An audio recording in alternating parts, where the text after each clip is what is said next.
Hello, my name is Adeja Pitts, and you're tuning into Mindful Momentum. And it's been a minute, it's been over a month since I uploaded a video, but that leads me to today's topic of why I've been gone for over a month. I don't have to explain nothing to nobody, but it is a part of the reason why. So I had to let go and let God. So I had to let go and let God because I'm really ambitious about the direction of my career. And so I tried to have everything planned out.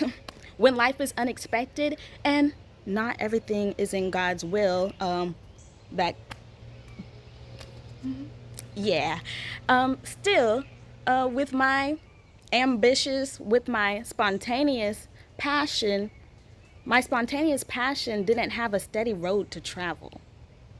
I'm trying to say is my ambition, my spontaneity, and my passion didn't have a steady road to travel. I cried about it, stressing myself out for no good reason. And after one attempt of really trying to figure it out on my own, I immediately asked God to handle it for me.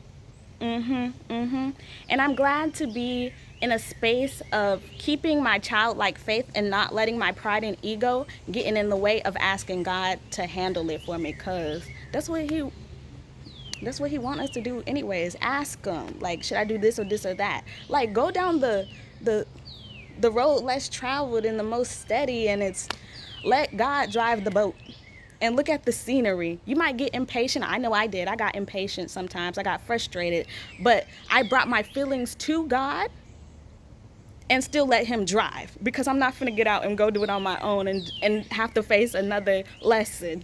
Nah. However, although I went to God, which I still do, about the most mundane things ever, I still needed to let go of control. I tried to consult with God about having this and that set up for me when I asked him to handle everything. So what it's like saying, God, can you handle everything? Okay, I want this and this and this. I think this way, and this way, after I just ask him to handle everything. Like, you're still trying to have some control. Baby, let go of the control.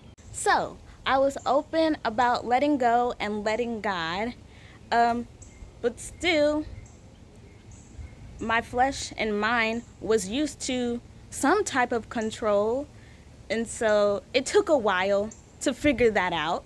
And I just thank God that I finally understood his way is perfect, and I asked for his way.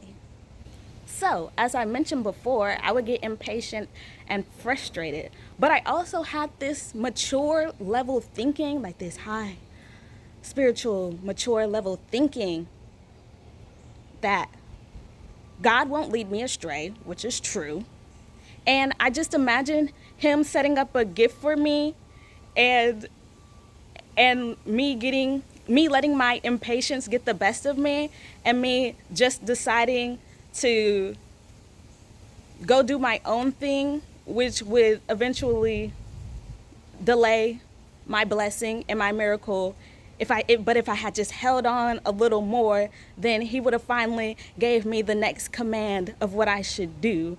And so thinking of that, like, imagine, you see those videos where the child tries to pick up one flower, but Jesus says wait, and then Jesus leads them to a field of flowers. And so that's what I was like imagining, me trying to take that one flower because it's right in front of me and it's what I can see and what I can imagine. But God's blessings and miracles are bigger than I can ever imagine and think of. And I'm just so grateful for the Lord. I'm thankful for Yahweh Rapha.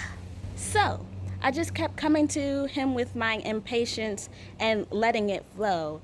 And I don't know who might need to hear this, but pro tip, allow yourself to feel your emotions without shame or guilt.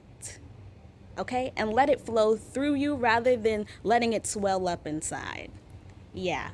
And so I just continue to trust the Lord because I trust his paths and his ways. And so I came to him as the most impatient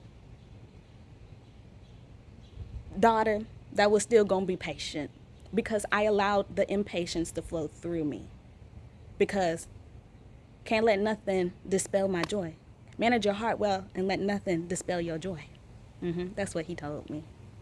So essentially, I'm repeating some things, but essentially, I was having, and I still have, this spiritual level maturity, but my flesh, my body has to catch up to to the spiritual maturity.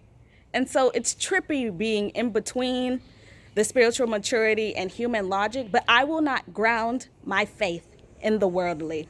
Rely not on your own understanding. So even though it was trippy for me, it's just, I just have to wait till my body catches up. You gotta go insane to be sane. And what I really mean underlyingly is seemingly insane to the world, but feeling more balanced than ever, letting go and letting God. Okay, that's it for today's video. But as you know, we gotta end it off with some scripture. The Lord will indeed give what is good, and our land will yield its harvest. Psalm 85, verse 12. Even though I walk through the darkest valley, I will fear no evil, for you are with me. Psalm 23, verse 4. The Lord is my strength and my song. Psalm 118, verse 14. This is the day that the Lord has made. Let us rejoice and be glad in it.